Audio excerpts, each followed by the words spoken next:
नमस्कार दोस्तों, मैं Vipin Chauhan Indian largest documentation and home care company your doctor से आप सभी लोगों का स्वागत करता हूं। आज की वीडियो में आपको लेके आया हूं प्रोफेशनल एथिक्स ऑफ एडवोकेट। ठीक है कि एक एडवोकेट की क्या रूल्स होनी चाहिए, एक एडवोकेट की क्या रिस्पॉन्सिबिलिटीज होनी चाहिए और एक एडवोकेट को क्या कैसे प्रैक्टिस करना चाहिए, उसके बारे में मैं आज ये वीडियो लेके आया हूँ।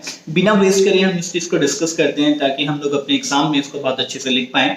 देखिए, जैसे कि हम जानते हैं कि जितने भी एडवोकेट के बारे में जो भी इंफॉर्मेशन है, जो भी एक्ट है कि हम एडवोकेट्स कैसे काम करते हैं, क्या क्या इसके रूल्स एंड रिस्पॉन्सिबिलिटीज होते हैं, क्या हमें ओबे करना होता है, ठीक है, वो सब कुछ लिखा गया है हमारी एडवोकेट एक्ट 1961 के अंदर। तो एडवोकेट 1961 के अंदर सेक्शन 3 में लिखा है कि स्टेट बार काउंसिल्स की क्या रूल्स एंड रिस्पॉन्सिबिलिटीज हैं, उसको कैसे एक्ट करना है।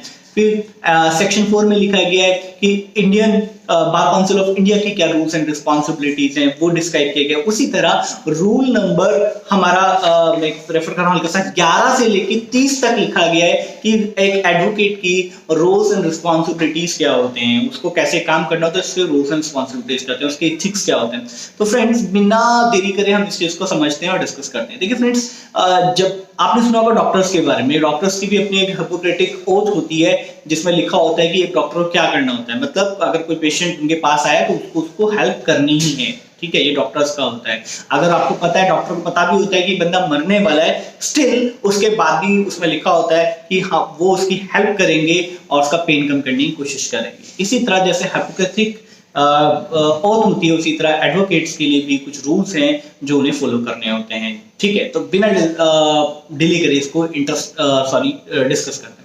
सबसे पहले जो पहला रूल कहा गया है एक एडवोकेट के लिए, जब भी कोई केस उसके पास आता है, whenever once the case comes to advocate, जब भी कोई केस किसी भी वकील के पास आएगा तो सबसे पहले उसको ब्रीफिंग करनी पड़ेगी, अंडरस्टैंडिंग करनी पड़ेगी विद क्लाइंट।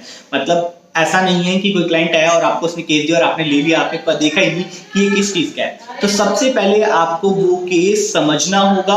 ठीक है, जब आप वो केस समझ लेंगे कि ये केस क्या है, उसके फैक्ट्स क्या है, उसके ब्रीफ्स क्या है, ठीक है, तभी आप उसकी प्रोसीडिंग्स के लिए कोर्ट में जाएंगे। आप ऐसा नहीं कर सकते हैं कि आप उसे समझे ना और सीधा केस ले लें और बोले कि चलिए कोर्ट में मिलते हैं। पहली चीज।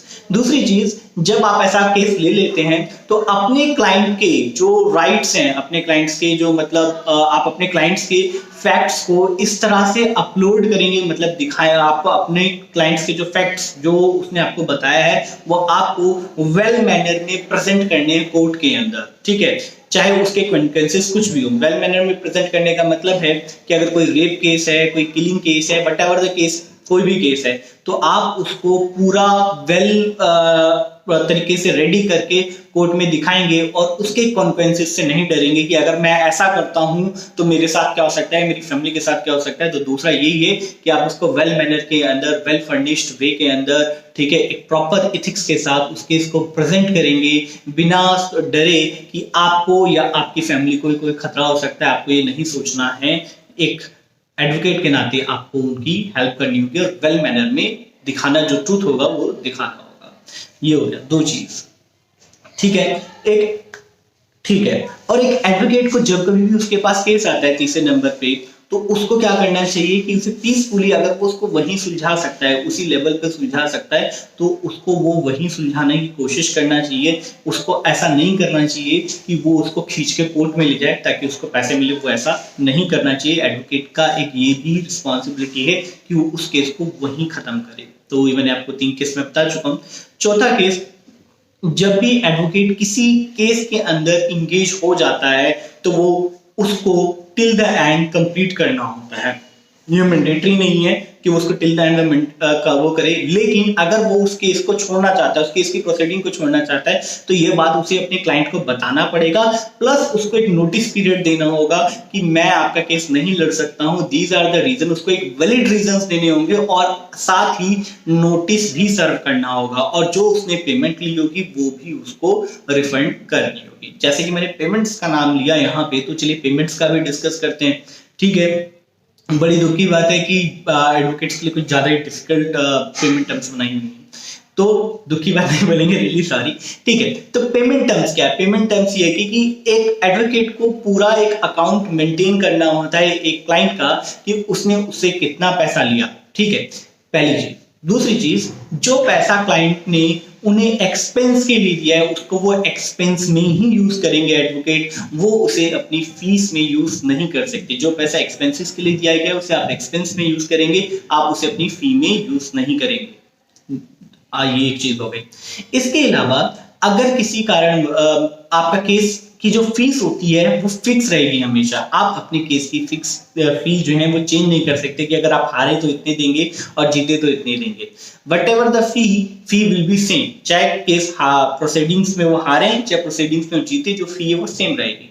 लेकिन एडवोकेट के पास एक राइट होता है कि अगर प्रोसीडिंग्स खत्म हो जाती हैं, ठीक है, जो केस है वो खत्म हो जाता है, लेकिन जो पैसा है एडवांस जो पैसा कुछ ले रखा है वो उस फीस को एक्सपेंस के नाम पे, उस फी को जो एक्सपेंसेस के नाम पे क्लाइंट ने उसे दे रखा था वो उसको अपनी फी में एडजस्ट कर सकता है। ठीक है, फीस में एडजस्ट करता है। सपोज फी में एडजस्ट करने के बाद भी वो पेमेंट जो है एडवोकेट के सभी बचती है। ठीक है, 10,000 रुपए दी, 10,000 रुपए में से उसकी फीस 5,000 बनती थी, 5,000 एडवोकेट ने रख ली, बोला कि दिस इज माय फी। ठीक है, अभी भी 5,000 बचे जो उसने एक्सपेंस के लिए क्लाइंट ने दिए थे, तो वो 5,000 रुपए उन्हें वापस देने होंगे क्लाइंट को। ठीक है, तो ये कुछ फैक्ट्स थे जो मैंने आपको बताए नॉर्मल। अगर कुछ छूट ना गया मैं बता देता हूँ। चलिए, मुझे एक चीज और याद आ गई।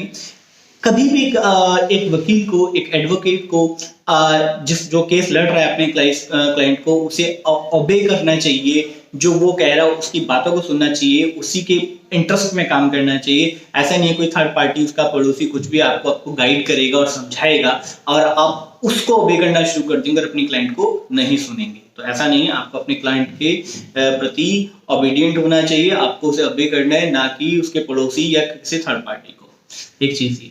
और जब केस चल रहा होता है, बहुत इंपॉर्टेंट है, जब कभी कोई केस चल रहा होता है तो आप जो सामने वाली पार्टी होती है उस पार्टी से जाके इंटरेक्शन, मिलना ये नहीं कर सकते हैं, या वकील को नहीं करना चाहिए। क्यों? क्योंकि जो सारी केस की इंफॉर्मेशन होती है वो वकील के पास ही होती है। अगर वही आगे जाके नेक्स्ट पार्टी से मिल लेगा तो सारा केस खराब हो जाएगा। तो ये भी रूल बुक में लिखा है कि आप इंटरेक्शन इस तरह नहीं कर सकते हैं। मैं देख लेता हूँ कि अगर कुछ छूटा तो नहीं है। ठीक है, और कभी भी अपनी क्लाइंट की इंफॉर्मेशन इन द सेंस, अगर कोई आपके पास किसी भी तरह का कोई केस चल रहा है, मेरे पास एक केस चल रहा है मेरे किसी क्लाइंट का, तो मुझे अपने क्लाइंट की इंफॉर्मेशन जो है अपने फ्रेंड्स के साथ और अपने किसी जानकार के साथ शेयर नहीं करनी होती है। ये एक्ट का उल्लंघन होगा 126 का। ठीक है, तो हमें वो की इंफॉर्मेशन अपने तक ही रखनी होती है। फ्रेंड्स, मैं एक बार देख लेता हूँ कुछ मिस तो नहीं हुआ है। ठीक है,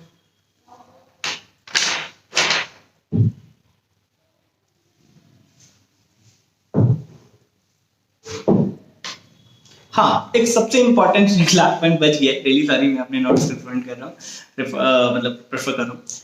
आप कभी भी उस केस को नहीं ले सकते जिसमें आप खुद ही विटनेस हैं। आपने एक मर्डर होते हुए देखा, आप और आपके फ्रेंड कुछ था, ठीक है, और आपने एक मर्डर होते देखा और आप ही वकील हैं, तो आप खुद वकील, वो एडवोकेट उस केस को नहीं ले सकता जिसमें आप विटनेस हैं। तो फ्रेंड्स, मेरे हिसाब से इतना बहुत था।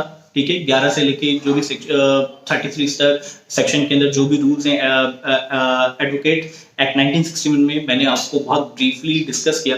देखिए फ्रेंड्स, बहुत सारे लोग ना नोट्स मांग रहे होते हैं या कुछ मांग रहे होते हैं। मैं आपको बता दूं कि आपकी अंडरस्टैंडिंग ही आपका नोट्स है। ठीक है, जो चीज आपने समझ ली आप वही लिख सकते हैं, और रट्टू तोता बन के लिखेंगे कोई फायदा नहीं होगा। बिकॉज जो चीज आप समझेंगे वो लाइफ टाइम चलेगी, जो लिखेंगे रट के वो सिर्फ एग्जाम तक चलेगी। Thank you so much, have a nice day.